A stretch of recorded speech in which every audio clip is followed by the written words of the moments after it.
എല്ലാവർക്കും ഒരിക്കൽ കൂടി പുതിയ വീഡിയോയിലേക്ക് സ്വാഗതം. ഞാൻ വന്നിരിക്കുന്നത് കേരളത്തിൽ നമുക്കറിയാം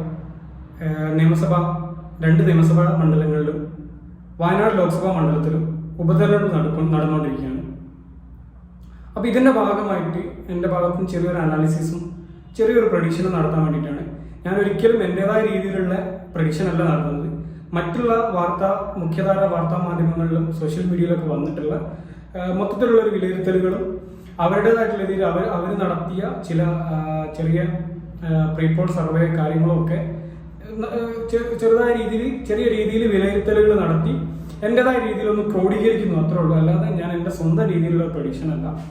ഇതൊരിക്കലും ഞാൻ എൻ്റെ മാത്രം ഇഷ്ടത്തിൻ്റെ പുറത്തോ അല്ലെങ്കിൽ എൻ്റെ മാത്രം പാർട്ടി രാഷ്ട്രീയ അനുഭവത്തിൻ്റെ പുറത്തോ ചെയ്യുന്നതല്ല. അപ്പോൾ മറ്റുള്ള മാധ്യമങ്ങളിൽ വന്നിട്ടുള്ള ഇത്തരം ചില വാർത്തകളും കാര്യങ്ങളൊക്കെ ഞാൻ എല്ലാ ദിവസങ്ങളിലും കേൾക്കാറുണ്ട്. അതിൻ്റെ ഭാഗമായിട്ട് എനിക്ക് മനസ്സിലായ ചില കാര്യങ്ങൾ പങ്കുവയ്ക്കാൻ ശ്രമിക്കുന്നു, അത്രേ ഉള്ളൂ. അപ്പോൾ നമുക്ക് നേരെ വീഡിയോയിലേക്ക് കിടക്കാം. ഇതിലാദ്യത്തത് വയനാട് ലോക്സഭാ മണ്ഡലത്തിലുള്ള ഉപതെരഞ്ഞെടുപ്പാണ്. അതിനെപ്പറ്റി നമുക്കറിയാം, നമുക്ക് ഒരു ഡിസ്കഷൻ പോലും ആവശ്യമില്ലാത്ത ഒരു മണ്ഡലമാണ് ഈ വയനാട് മണ്ഡലം. കാരണം നമുക്കറിയാം, ഈ വയനാട് ലോക്സഭാ മണ്ഡലത്തിനെ സംബന്ധിച്ച് നോക്കുമ്പോൾ UDF-ന്റെ ഒരു ഉരുക്ക് വോട്ട്, അല്ലെങ്കിൽ UDF തന്നെ നിരന്തരം വിജയിച്ചുകൊണ്ടിരിക്കുന്ന ഒരു മണ്ഡലമാണ്. രൂപീകരിച്ച കാലം തൊട്ട് ഇതുവരെ അവിടെ UDF അല്ലാതെ മറ്റൊരു സ്ഥാനാർത്ഥിയും വിജയിച്ചിട്ടില്ല. അപ്പോൾ അവിടെ നിലവിൽ കഴിഞ്ഞ 2 ടേമും രാഹുൽ ഗാന്ധിയായിരുന്നു വിജയിച്ചത്. പിന്നീട് അമേഠിയിൽ രാഹുൽ ഗാന്ധി വിജയിച്ചതിന് ശേഷം, റായ്ബറേലിയിൽ വിജയിച്ചതിന് ശേഷം അദ്ദേഹം വയനാട് രാജിവെക്കുകയും പിന്നീട് ഉപതെരഞ്ഞെടുപ്പ് വരികയാണ് ചെയ്തത്. പാലക്കാടേക്ക് വന്നാൽ പാലക്കാട് MLA ആയിരുന്ന ജനകീയനായിട്ടുള്ള ഷാഫി പറമ്പിൽ വടകര വന്ന് വൻ ഭൂരിപക്ഷത്തിൽ വിജയിച്ചതിന് ശേഷമാണ് അവിടെ റീഇലക്ഷൻ വന്നത്. പിന്നെ അതുപോലെ നമ്മുടെ ചേലക്കരയുടെ കാര്യം വന്നാൽ ഇതേപോലെ തന്നെ ജനകീയനായിട്ടുള്ള K. രാധാകൃഷ്ണൻ MP ആയി ആലത്തൂരിൽ നിന്ന് MP ആയി തിരഞ്ഞെടുക്കപ്പെട്ടതിന് ശേഷമാണ് ചേലക്കര മണ്ഡലത്തിലും ഉപതെരഞ്ഞെടുപ്പ് ഉണ്ടാകാനുള്ളൊരു സാഹചര്യം വന്നത്. അപ്പോൾ ഇതിൽ വയനാടിൻ്റെ കാര്യം ഞാൻ നേരത്തെ പറഞ്ഞതുപോലെ ഒരു UDF-ന്റെ ഉറച്ച വോട്ടാണ്. മുമ്പ് UDF ഗണ്യമായ ഭൂരിപക്ഷത്തിൽ, അല്ലെങ്കിൽ 1 ലക്ഷത്തിന് മുകളിൽ 1.5 ലക്ഷത്തിന്റെ മുകളിൽ തന്നെ നിരന്തരം ഭൂരിപക്ഷം നേടിക്കൊണ്ടിരിക്കുന്ന ഒരു മണ്ഡലമാണ് വയനാട്. ഇതിനൊരു അപവാദം ഉണ്ടായിരുന്നത് 2014 ഇലക്ഷനിലാണെന്ന് തോന്നുന്നു. MI ഷാനവാസ് മത്സരിച്ച സമയത്ത് ചെറിയ രീതിയിലൊരു വോട്ടിൽ ഭൂരിപക്ഷത്തിൽ ചെറിയൊരു ഇടിവുണ്ടായി. അതിന് 1-2 കാരണങ്ങളുണ്ടായിരുന്നു. ഒന്ന്, അദ്ദേഹത്തിനെതിരെ ചെറിയ തോതിൽ ഒരു ഭരണവിരുദ്ധ വികാരം ഉണ്ടായിരുന്നു. അതുകൂടാതെ തന്നെ PV അൻവർ സ്വതന്ത്രനായിട്ട് മത്സരിച്ച് അദ്ദേഹം ഒരു 60,000-അടുത്തുള്ള വോട്ട് പിടിച്ചിട്ടുണ്ടായിരുന്നു. പിന്നെ സ്വാഭാവികമായിട്ടും ഇടതുപക്ഷ സ്ഥാനാർത്ഥിയായിരുന്നുള്ള അത്യാവശ്യം ജനകീയനായിട്ടുള്ള സത്യൻ മൊകേരി പിടിച്ച വോട്ടുകളും എല്ലാം കൂടെ വന്നപ്പോൾ അദ്ദേഹത്തിന് ഭൂരിപക്ഷത്തിൽ കാര്യമായ ഇടിവ് സംഭവിച്ചതാണ്. അല്ലാതെ പ്രത്യേകിച്ച് PV അൻവറിന്റെ സ്ഥാനാർത്ഥിത്വമാണ് അന്ന് ഒരു വലിയ ലീഡിൽ നിന്ന് ഷാനവാസിനെ തടഞ്ഞത് തന്നെ ചുരുക്കി വേണമെങ്കിൽ പറയാം. ഒരു പക്ഷേ PV അൻവർ മത്സരിച്ചില്ലായിരുന്നെങ്കിൽ വീണ്ടും 1 ലക്ഷത്തിന്റെ അടുത്തോ അല്ലെങ്കിൽ അതിന്റെ മുകളിലുള്ള ഭൂരിപക്ഷം MI ഷാനവാസിന് ഉറപ്പായി ലഭിക്കേണ്ടതായിരുന്നു. പക്ഷെ അത് സംഭവിച്ചില്ല. അപ്പോൾ വയനാട് മണ്ഡലത്തിന്റെ ഒരു സ്ഥിതി എന്ന് പറയുന്നത് UDF-ന് ഗണ്യമായ ഭൂരിപക്ഷത്തിൽ വിജയിച്ചു വിടുന്ന ഒരു മണ്ഡലമാണ്. കഴിഞ്ഞ തവണ 2 തവണയും, ആദ്യത്തെ തവണ രാഹുൽ ഗാന്ധി 4.25 ലക്ഷത്തിനടുത്ത് ഭൂരിപക്ഷത്തിനാണ് ആദ്യ തവണ വിജയിച്ചത്. 4.5 ലക്ഷത്തിനടുത്ത് ഭൂരിപക്ഷത്തിന്. രണ്ടാമത്തെ ടേമിൽ വീണ്ടും മത്സരിച്ച സമയത്ത് അദ്ദേഹത്തിന് 3,70,000-അടുത്തുള്ള ഭൂരിപക്ഷം ഉണ്ടായിരുന്നു. പിന്നീട് അദ്ദേഹം രാജിവെച്ച് പോയി. ഇപ്പം അദ്ദേഹത്തിന് പകരം മത്സരിക്കുന്നത് പെങ്ങളായിട്ടുള്ള AICC ഉപാധ്യക്ഷയായിട്ടുള്ള ജനറൽ സെക്രട്ടറി ആയിട്ടുള്ള പ്രിയങ്ക ഗാന്ധിയാണ്. അപ്പോൾ ഈ പ്രിയങ്ക ഗാന്ധി മത്സരിക്കുന്ന സമയത്ത് അവിടെ മറ്റൊരു മത്സരഫലം ആരും തന്നെ പ്രതീക്ഷിക്കുന്നില്ല. LDF-ന് വേണ്ടി വീണ്ടും സത്യൻ മൊകേരി മത്സരിക്കുന്നു. BJP-ക്ക് വേണ്ടി നബില ഹരിദാസ് മത്സരിക്കുന്നു. ആർക്കും വലിയൊരു അത്ഭുതമൊന്നും കാണിക്കാൻ സാധിക്കില്ല എന്നുള്ളത് ഉറപ്പാണ്. പിന്നെ ഭൂരിപക്ഷത്തിൽ എന്തെങ്കിലും ഏറ്റക്കുറച്ചിലുകൾ ഉണ്ടാവുക എന്നുള്ളത് മാത്രമാണ് അവിടെയുള്ള ഡിസ്കഷൻ. പൊതുവെ എല്ലാ ചാനലുകളിലും ഒക്കെ അത് തന്നെയാണ് ഡിസ്കഷൻ. അവിടെയുള്ള മണ്ഡലത്തിലുള്ള ജനങ്ങൾക്കിടയിലും ഈ ഒരു കാര്യം തന്നെയാണ് കാര്യമായിട്ട് ഡിസ്കസ് ചെയ്യുന്നത്. ഭൂരിപക്ഷത്തിൽ പ്രിയങ്ക ഗാന്ധിയുടെ ഭൂരിപക്ഷത്തിൽ എന്തെങ്കിലും ഇടിവ് രാഹുൽ ഗാന്ധി നേടിയതിനേക്കാൾ കൂടുതൽ അല്ലെങ്കിൽ അതിന് കുറവ് വരുമോ എന്നുള്ളത് മാത്രമാണ് നമ്മുടെ ഡിസ്കഷൻ. ഇതിൽ നമുക്കൊരു വലിയൊരു അനാലിസിസിന് ആവശ്യം പോലുമില്ല. തീർച്ചയായിട്ടും അവിടെ പ്രിയങ്ക ഗാന്ധി നല്ല ഭൂരിപക്ഷത്തിൽ തന്നെ വിജയിച്ച് കയറും എന്നുള്ളത് 100% ഉറപ്പാണ്. പിന്നെ അടുത്ത മണ്ഡലമാണ് ചേലക്കര മണ്ഡലം. ചേലക്കര മണ്ഡലത്തിൽ നമുക്കറിയാം, രാധാകൃഷ്ണൻ MP ആയി പോയ ശേഷം നടക്കുന്ന ഉപതെരഞ്ഞെടുപ്പാണ്. അവിടെ മത്സരിക്കുന്നത് CPM-ന് വേണ്ടി യുവ പ്രദീപാണ്, BJP-ക്ക് വേണ്ടി K. ബാലകൃഷ്ണനും, കോൺഗ്രസിന് വേണ്ടി രമ്യ ഹരിദാസുമാണ് മത്സരിക്കുന്നത്.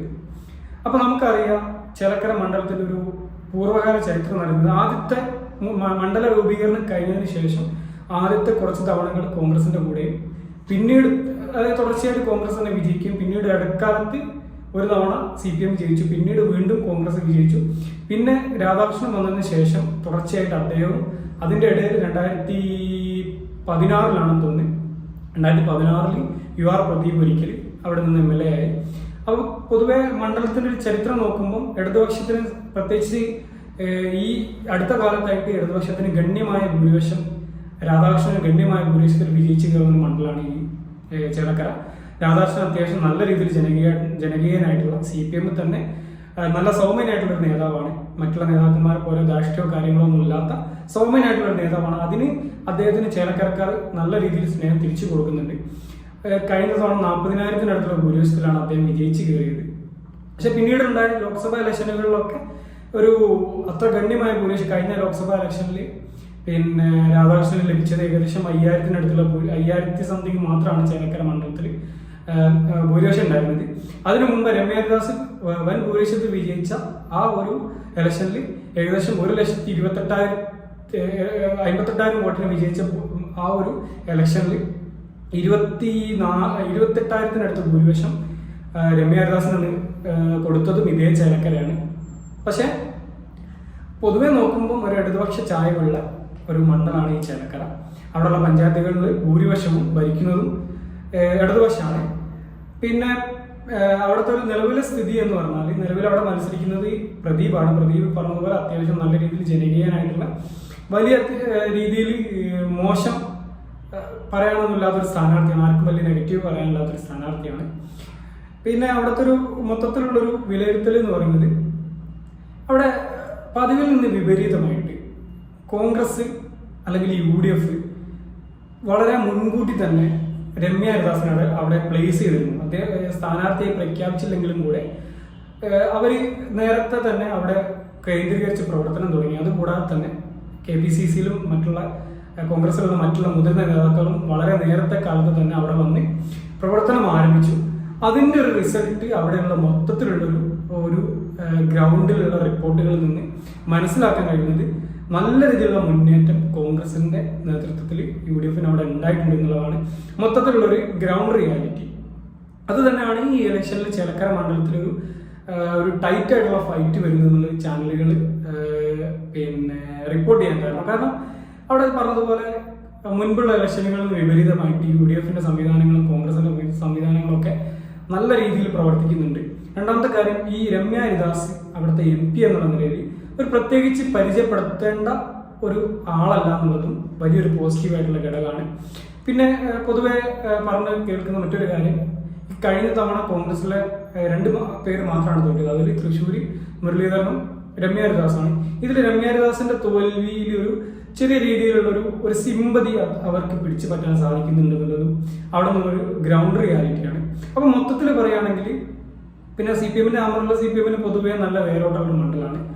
അപ്പൊ CPMനെ സംബന്ധിച്ചിടത്തോളം, കോൺഗ്രസിനെ സംബന്ധിച്ചിടത്തോളം ആ മണ്ഡലം ഒരു പ്രസ്റ്റീജ് ഇഷ്യൂ ആയിട്ട് നിൽക്കുകയാണ്. അപ്പൊ അവിടെ പൊതുവെ ഒരു നിലവിലെ ഒരു കാലാവസ്ഥ അല്ലെങ്കിൽ നിലവിലെ റിപ്പോർട്ട് എന്താണെന്ന് വെച്ചാൽ, ഇരു കൂട്ടരും നല്ല ടൈറ്റ് ആയിട്ടുള്ള തോളോട് തോൾ ചേർന്നിട്ടുള്ള ഒരു ഫൈറ്റാണ് അവിടെ കാഴ്ചവെക്കുന്നത്. BJP അവിടെ വളരെ അപ്രസക്താണ്. അവർ നല്ല രീതിയിൽ വർഗീയതയൊക്കെ പ്രചരിപ്പിച്ച് മുന്നേറാൻ ശ്രമിക്കുന്നുണ്ടെങ്കിലും അതൊന്നും ഫലവത്താവുന്ന ഒരു സാധ്യത ഒന്നും കാണുന്നില്ല. ചെറിയ രീതിയിൽ ചിലപ്പോൾ വോട്ട് വർദ്ധിപ്പിക്കാൻ അവർക്ക് സാധിച്ചേക്കാം എന്നതിന് അപ്പുറത്തേക്ക് ഒരു വലിയൊരു ഇമ്പാക്റ്റ് ഒന്നും അവർക്ക് ആ മണ്ഡലത്തിൽ ഉണ്ടാക്കാൻ സാധിക്കില്ല എന്നുള്ളതാണ് പൊതുവെ ഉള്ളൊരു വിലയിരുത്തൽ. LDF UDF തമ്മിൽ നല്ല ടൈറ്റ് ആയിട്ടുള്ള മത്സരം നടക്കുന്നുണ്ട്. ഇതിൽ UDFനെ ബാധിക്കാൻ പോകുന്ന ഒരു ഘടകം എന്ന് ചാനലുകൾ പറഞ്ഞു വെക്കുന്നത് ഞാൻ മനസ്സിലാക്കിയത്, PV അൻവറിന്റെ പാർട്ടിയായിട്ടുള്ള DMK-യിൽ മത്സരിക്കുന്നത് മുൻ കോൺഗ്രസ്സുകാരനായിട്ടുള്ള സുനീറാണ്. അപ്പം അദ്ദേഹത്തിനെ സംബന്ധിച്ചിടത്തോളം അത്യാവശ്യം ആ മണ്ഡലത്തിൽ ഒരു ഇമേജും കാര്യങ്ങളും അത്യാവശ്യം ജനങ്ങൾക്കിടയിൽ സ്വാധീനമുള്ളൊരു നേതാവ് എന്നതാണ് പൊതുവെ കേൾക്കുന്ന റിപ്പോർട്ട്. അപ്പൊ അതിൻ്റെതായിട്ടുള്ളൊരു ഇമ്പാക്റ്റ് അദ്ദേഹത്തിന് ഉണ്ടാക്കാൻ സാധിക്കുമെന്നാണ് പറഞ്ഞു വരുന്നത് ചാനലുകളൊക്കെ. ഏകദേശം 5,000-അടുത്തുള്ള വോട്ട്, അല്ലെങ്കിൽ 5,000-ന്റെയും 10,000-ന്റെ ഇടയിലുള്ള വോട്ട് വരെ പിടിക്കാൻ സാധ്യത ഉണ്ട് എന്നാണ് ചാനലുകൾ പറഞ്ഞു വെക്കുന്നത്. പക്ഷെ ഞാൻ അത്രയൊന്നും പ്രതീക്ഷിക്കുന്നില്ല. പൊതുവെ ഒരു 5000 താഴെ, ഒരു 3000 5000 ഇടയിലുള്ള വോട്ട് മാക്സിമം അദ്ദേഹം പിടിച്ചാലായി എന്നുള്ള രീതിയിലാണ് ഞാൻ പ്രതീക്ഷിക്കുന്നത്. മൊത്തത്തിലുള്ള ഒരു വിലയിരുത്തലും പല ചാനലുകളും പല രീതിയിലാണ്. അപ്പം എൻ്റെ ഒരു തോന്നൽ അതാണ്. അതൊന്നും ഇലക്ഷൻ റിസൾട്ടിനെ വലിയ രീതിയിൽ ബാധിക്കുമോ എന്ന് ചോദിച്ചാൽ ബാധിക്കുകയാണെങ്കിൽ തന്നെ UDF ചെറിയ രീതിയിലെങ്കിലും UDF മാത്രമേ ബാധിക്കാൻ സാധ്യതയുള്ളൂ. അതിനപ്പുറത്തേക്ക് അദ്ദേഹത്തിന് വലിയൊരു ഇമ്പാക്ട് ഉണ്ടാക്കാൻ സാധിക്കില്ല എന്നുള്ളതാണ് ഞാൻ മനസ്സിലാക്കുന്നത്. പിന്നെ അതേപോലെ കോൺഗ്രസിന്റെ ഏറ്റവും വലിയ അഡ്വാൻറ്റേജ് എന്ന് പറയുന്നത് പതിവിൽ നിന്ന് വിപരീതമായിട്ട് നല്ല രീതിയിൽ ഒറ്റക്കെട്ടായിട്ട് അവരെ കോൺഗ്രസ് എല്ലാവരും നേതാക്കന്മാരും പ്രവർത്തകരും നല്ല രീതിയിൽ പ്രവർത്തനം കാഴ്ചവെക്കുന്നുണ്ട്. മുസ്ലിം ലീഗിന്റെ സംവിധാനങ്ങൾ അവിടെ നല്ല രീതിയിൽ പ്രവർത്തിക്കുന്നുണ്ട്. അപ്പം ആ ഒരു കോൺഗ്രസിന് അത് നല്ല രീതിയിൽ അഡ്വാൻറ്റേജ് ആണ്. പിന്നെ കോൺഗ്രസിന്റെ ഏറ്റവും വലിയ അഡ്വാൻറ്റേജ് എന്ന് പറയുന്നത് മുൻപുള്ള ലോക്സഭാ ഇലക്ഷനുകൾ ഞാൻ പറഞ്ഞതുപോലെ തന്നെ നല്ല രീതിയിൽ ഭരണവിരുദ്ധ വികാരം ചേലക്കര മണ്ഡലത്തിൽ ഉണ്ട് എന്നുള്ളത് സത്യമാണ്. അതിന് ആരില്ല എന്ന് പറഞ്ഞാലും അത് ഒരു സത്യസന്ധമായിട്ടുള്ള ഒരു കാര്യമാണ്. കാരണം സാധാരണക്കാർ നല്ല രീതിയിൽ പ്രതിദാനം ചെയ്യുന്ന ഒരുപാട് സാധാരണക്കാർ മാത്രമുള്ള ഒരു മണ്ഡലമാണ് ചേലക്കര. അപ്പോൾ അവിടെ എന്തായാലും ഈ പിണറായി വിജയന്റെ ഭരണത്തിലുള്ള വിശ്വാസക്കുറവ്, അദ്ദേഹത്തിന്റെ ഭരണത്തിലുള്ള ഭരണവിരുദ്ധ വികാരവും തിരിച്ചടിയാവും LDF എന്നുള്ളത് ഉറപ്പാണ്. പിന്നെ അവിടെ LDF സംബന്ധിച്ചിടത്തോളം ആകെ പോസിറ്റീവ് പറയുന്നത് അവരുടെ ഒരു ഉറച്ച ഒരു മണ്ഡലം എന്നുള്ളൊരു പോസിറ്റീവ് അല്ലാതെ അവിടെ മറ്റൊരു ഘടകങ്ങളും LDF പിന്തുണയ്ക്കാൻ ഇല്ല. പിന്നെ UR പ്രദീപിന് ചില പഞ്ചായത്തുകളിലുള്ള സ്വാധീനം, ഇത് രണ്ടുമാണ് അവർക്കുള്ള ഒരു അഡ്വാൻറ്റേജ്. അപ്പൊ മൊത്തത്തിൽ പറഞ്ഞു തരാണെങ്കിൽ നല്ല ടൈറ്റ് ഫൈറ്റ് നടക്കുന്ന ചേലക്കര മണ്ഡലത്തിൽ ഒരു ചെറിയൊരു എഡ്ജ്, അത് ആ എഡ്ജ് വരാൻ കാരണം ഈ ഭരണവിരുദ്ധ വികാരം എന്നുള്ള ഫാക്ടറാണ്. ഈ ഫാക്ടർ ഉള്ളത് കൊണ്ട് തന്നെ ചെറിയൊരു എഡ്ജ് രമ്യ ഹരിദാസിന് ഉണ്ട് എന്നാണ് ഞാൻ വിശ്വസിക്കുന്നത്. അപ്പൊ ചെറിയ ഭൂരിപക്ഷത്തിൽ 5000 അടുത്തുള്ള ഭൂരിപക്ഷത്തിൽ രമ്യ ഹരിദാസ് ജയിച്ച് കയറും എന്നാണ് ഞാൻ പ്രതീക്ഷിക്കുന്നത്. അവിടെ UDF നേതാക്കളായാലും LDF നേതാക്കളായാലും പ്രതീക്ഷിക്കുന്ന ഭൂരിപക്ഷം രണ്ടുപേരും പറയുന്നത് 3000 4000 ഒക്കെയാണ്. അപ്പൊ ഞാനും പ്രതീക്ഷിക്കുന്നത് വിജയിക്കുന്നത് ആര് വിജയിച്ചാലും ഞാൻ പ്രതീക്ഷിക്കുന്നത് രമ്യ ഹരിദാസ് ചെറിയ ഭൂരിപക്ഷത്തിൽ വിജയിക്കുമെന്നാണ്. ഇനി അതല്ല UR പ്രദീപ് വിജയിച്ചാലും ഭൂരിപക്ഷം വളരെ കുറവായിരിക്കും. അത്രയും ടൈറ്റ് ആയിട്ടുള്ള ഒരു ഫൈറ്റാണ് അവിടെ നടക്കുന്നത്. അപ്പൊ എന്റെ പ്രഡിക്ഷൻ എന്ന് പറയുന്നത് ചെറിയ മാർജിനിൽ 5000 താഴെയുള്ള വോട്ട് മാർജിനിൽ അവിടെ രമ്യ ഹരിദാസ് വിജയിക്കും എന്നാണ് ഞാൻ പ്രതീക്ഷിക്കുന്നത്. അപ്പൊ നമുക്ക് അടുത്ത മണ്ഡലമായിട്ടുള്ള പാലക്കാട്ടേക്ക് നോക്കാം. പാലക്കാടിന്റെ പറയുകയാണെങ്കിൽ പാലക്കാട് മണ്ഡലത്തിൽ പിന്നെ വളരെ ജനകീയനായിട്ടുള്ള നേതാവാണ് ഷാഫി പറമ്പിൽ.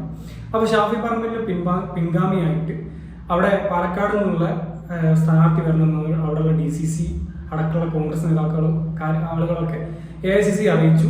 പിന്നീട് അവർ ചാർട്ട് ചെയ്ത ലിസ്റ്റിൽ നിന്ന് രാഹുൽ മാങ്കൂട്ടത്തിന് അവിടെ നറുക്ക് വീഴാണ്. പ്രത്യേകിച്ച് ഷാഫിയുടെ താല്പര്യം അവിടെ നല്ല രീതിയിൽ പരിഗണിച്ചിട്ടുണ്ട് എന്നുള്ളത് എല്ലാവർക്കും അറിയാവുന്ന ഒരു കാര്യമാണ്. അപ്പം ഒരു മുൻ MLA എന്നുള്ള നിലയ്ക്ക് ഷാഫിന്റെ ശക്തമായ പിന്തുണ രാഹുലിനുണ്ട്. അപ്പൊ രാഹുൽ മാങ്കൂട്ടത്തിലാണ് അവിടെ പിന്നെ കോൺഗ്രസിന് വേണ്ടി മത്സരിക്കുന്നത്. CPM വേണ്ടിയിട്ട് കോൺഗ്രസിൽ നിന്ന് പോയിട്ടുള്ള സരിനാണ് മത്സരിക്കുന്നത്. BJPക്ക് വേണ്ടി C കൃഷ്ണകുമാർ, ഇവർ 3 പേരാണ് അവിടെ മത്സരിക്കുന്നത്. ഇതിൽ നമുക്കറിയാം ഈ പാലക്കാട് മണ്ഡലം പൊതുവെ ഇടതിനും വലതിനും ചെറിയ പ്രത്യേകിച്ച് നല്ല രീതിയിൽ കോൺഗ്രസിന് സ്വാധീനമുള്ള ഒരു മണ്ഡലമാണ്. അവിടെ ഇടതുവശം വിജയിച്ചിട്ടുണ്ട്. അതുകൊണ്ട് തന്നെ ഒരു പാർട്ടിയുടെ ഉറച്ച കോട്ടാണെന്ന് പറയാൻ പറ്റില്ല. അത് മാത്രമല്ല പാലക്കാട് നഗരസഭ നിലവിൽ ഭരിക്കുന്നത് BJP ആണ്. അപ്പൊ 3 പാർട്ടിക്കും നല്ല ശക്തമായ അടിത്തറയുള്ള ഒരു മണ്ഡലമാണ് പാലക്കാട് മണ്ഡലം. അവിടുത്തെ മൊത്തത്തിലുള്ള ഈ ഇലക്ഷൻ തുടങ്ങുന്നതിന് മുമ്പുള്ള സ്ഥിതിവിശേഷം എന്ന് പറഞ്ഞാൽ അവിടെ LDF സ്ഥാനാർത്ഥിയായിട്ട് അവിടുത്തെ ജില്ലാ പഞ്ചായത്ത് പ്രസിഡന്റ് ആയിട്ടുള്ള ബിനുമോൾ എന്ന് പറഞ്ഞ ആൾ അവര് വരുമെന്നായിരുന്നു പ്രതീക്ഷിച്ചിരുന്നത്. പിന്നീടാണ് പെട്ടെന്ന് P സരിൻ വരുന്നതും LDF സ്ഥാനാർത്ഥിയായിട്ട് സ്വതന്ത്ര സ്ഥാനാർത്ഥി മത്സരിക്കുന്നതും. പക്ഷെ അവിടുത്തെ ഒരു ഗ്രൗണ്ട് റിയാലിറ്റി എന്ന് പറഞ്ഞാൽ പൊതുവെ ഈ പറഞ്ഞതുപോലെ കഴിഞ്ഞ 2 ഇലക്ഷനുകളുള്ളതുപോലെ തന്നെ കോൺഗ്രസും ഈ BJPയും തമ്മിലുള്ളൊരു ഫൈറ്റാണ്, ടൈറ്റ് ഫൈറ്റാണ് നല്ല രീതിയിൽ നടക്കുന്നത്. ഒരു മത്സരം പുറമെ കാണുന്നവർക്ക് ഒരു മത്സര ചിത്രം കൊടുക്കാൻ സെറിന് സാധിക്കുന്നുണ്ടെങ്കിലും കൂടെ വലിയൊരു മുന്നേറ്റമൊന്നും അവിടെ സെറിന് സാധിക്കില്ല. അതിന് പ്രധാനപ്പെട്ട കാരണം ഈ കോൺഗ്രസിന്റെ സ്ഥാനാർത്ഥി രാഹുൽ മാങ്കൂട്ടത്തിൽ വന്ന സമയത്ത് നല്ല രീതിയിൽ എതിർപ്പുകൾ ഉണ്ടായിട്ടുണ്ടെന്നുള്ളത് സത്യമാണ്. അതുപോലെ തന്നെ നല്ല രീതിയിൽ എതിർപ്പുകൾ സരിന് ഉണ്ടായിട്ടുണ്ട്. അതും CPM തന്നെയാണ് ഉണ്ടായത്. കാരണം ഈ പറഞ്ഞതുപോലെ തന്നെ അവിടെ CPMകാരായിട്ടുള്ള ഒരുപാട് പേര് മത്സരിക്കാനുണ്ടായിട്ടും കോൺഗ്രസിൽ നിന്ന് രാജിവെച്ച് വന്ന ഒരാൾ സ്ഥാനാർത്ഥി ആവുന്നതിനെതിരെ അവിടെ CPM പൊട്ടിത്തെറികളുണ്ട്. അത് കോൺഗ്രസിലുണ്ട് ഈവൻ BJPയിലും അവിടെ BJPയിലുള്ള മുതിർന്ന നേതാക്കന്മാരെ സന്ദീപ് വാര്യർ അടക്കമുള്ള നേതാക്കന്മാരെ അസംതൃപ്തിയും കാര്യങ്ങളൊക്കെ BJPക്കും അവിടെ പ്രതികൂലമായി നിൽക്കുന്നുണ്ട്. അപ്പൊ 3 പാർട്ടിക്കും അവിടെ പ്രതികൂല ഘടകങ്ങളുണ്ട്. പക്ഷെ അവിടെ കോൺഗ്രസിന് അനുകൂലമായിട്ടുള്ള ഏറ്റവും വലിയ ഘടകം നൽകിയ രാഹുൽ മാങ്കൂട്ടത്തിൽ എന്ന് പറഞ്ഞ സ്ഥാനാർത്ഥിയാണ്. കാരണം നമുക്കറിയാം, കഴിഞ്ഞ ഒരു ഏതാനും വർഷങ്ങൾക്കിടയിൽ കേരളത്തിൽ ഏറ്റവും നല്ല രീതിയിൽ നിറഞ്ഞു നിന്ന യുവ നേതാവ് രാഹുൽ മാങ്കൂട്ടത്തിലാണ്. അത് സർക്കാരിനെതിരായിട്ടുള്ള വിമർശനങ്ങൾ കൂടെ ആണെങ്കിലും മറ്റുള്ള സമരമുഖങ്ങളിലാണെങ്കിലും ഒക്കെ നല്ല രീതിയിൽ നിറഞ്ഞു നിന്നൊരു നേതാവാണ് രാഹുൽ മാങ്കൂട്ടത്തിൽ. നല്ല രീതിയിൽ യൂത്ത് കോൺഗ്രസ് സംഘടന ചെലുപ്പിച്ച നേതാവാണ് രാഹുൽ മാങ്കൂട്ടത്തിൽ. നല്ല രീതിയിൽ ആളുകളുടെ ഇടയിൽ ഇറങ്ങി പ്രവർത്തിക്കാനും നല്ല രീതിയിൽ വോട്ട് പിടിക്കാൻ കഴിവുള്ള നേതാവാണ് രാഹുൽ മാങ്കൂട്ടത്തിൽ. അതുകൊണ്ട് തന്നെ കോൺഗ്രസിന്റെ സ്ഥാനാർത്ഥിത്വമാണ് അവിടെ ഏറ്റവും നല്ല ഇമ്പോർട്ടൻ്റ് ആയിട്ട് വന്നത്. നല്ല രീതിയിൽ വിയോജിപ്പുകൾ ഉണ്ടെങ്കിലും കൂടെ ജനങ്ങളിടയിൽ നല്ലൊരു പേരുണ്ടാക്കിയെടുക്കാനും ജനങ്ങളുമായി പെട്ടെന്ന് നല്ല രീതിയിൽ ബന്ധം ഉണ്ടാക്കിയെടുക്കാനും രാഹുൽ മാങ്കൂട്ടത്തിന് സാധിച്ചിട്ടുണ്ടെന്നുള്ള ഒരു സത്യമാണ്. പിന്നെ നേരെ മറിച്ച് അവിടെ സരിന്റെ കാര്യത്തിലേക്ക് വന്നു കഴിഞ്ഞാൽ സരിന് ഒരു അത്ര കണ്ട് ജനങ്ങളിലേക്ക് ഇറങ്ങിച്ചെല്ലാൻ സാധിക്കാത്ത ഒരു സ്ഥാനാർത്ഥിയാണ് എന്നുള്ളതാണ് പൊതുവെയുള്ള ഒരു വിലയിരുത്തൽ. ഒരു മുൻ കോൺഗ്രസ്സുകാരൻ എന്നതിന്റെ അപ്പുറത്തേക്ക് ഒരു CPM-ലെ തന്നെ നേതാക്കന്മാരിൽ ചില ആളുകളോടുള്ള ബന്ധത്തിനപ്പുറത്തേക്ക് അണികൾക്കിടയിലേക്കൊന്നും വലിയൊരു സ്വാധീനമൊന്നും സരിന് ഉണ്ടാക്കാൻ സാധിച്ചിട്ടില്ല എന്നുള്ളതാണ് സത്യം. പിന്നെ കൃഷ്ണകുമാറിന്റെ കാര്യം എടുത്തു കഴിഞ്ഞാൽ നല്ല എഡ്ജ് ഉണ്ടായിരുന്നു, നല്ല സ്വാധീനം. ഇലക്ഷൻ തൊട്ട് മുമ്പ് ഒരു ടൈറ്റ് ഫൈറ്റ് BJP കൊടുക്കുന്നില്ലെന്ന് പ്രതീക്ഷിച്ചെങ്കിൽ അവിടെ ഉണ്ടായിരുന്ന BJPയിലുള്ള പൊട്ടിത്തെറിയും കാര്യങ്ങളും നല്ല രീതിയിൽ BJPക്ക് അവിടെ തിരിച്ചടിയായി. പിന്നെ ഈ പെട്ടി വിവാദങ്ങൾ അടക്കമുള്ള കാര്യങ്ങൾ അവിടെ കോൺഗ്രസിനാണ് ഏറ്റവും കൂടുതൽ അനുകൂലമായിട്ട് വരാൻ പോകുന്നത്. കാരണം ആ ഒരു പെട്ടി വിവാദത്തിലൂടെ BJP CPM ഒരു അന്തർധാര ഉണ്ട് എന്നുള്ള രീതിയിലൊരു വാർത്ത അല്ലെങ്കിൽ ഒരു റിയാലിറ്റി, ഒരു കാര്യം, അങ്ങനെ ഒരു കാര്യം ജനങ്ങളിലേക്ക് ഇറങ്ങിച്ചെന്നു. പൊതുവെ ഒരു മതേതര സ്വഭാവം കാത്തുസൂക്ഷിക്കുന്ന മണ്ഡലമാണ് പാലക്കാട്. അപ്പൊ മതേതര സ്വഭാവത്തിൽ ചിന്തിക്കുന്ന ഒട്ടുമിക്ക ആളുകളും തീർച്ചയായിട്ടും രാഹുൽ മാങ്കൂട്ടത്തിനെ സപ്പോർട്ട് ചെയ്ത് വോട്ട് ചെയ്യുന്നവരാണ്.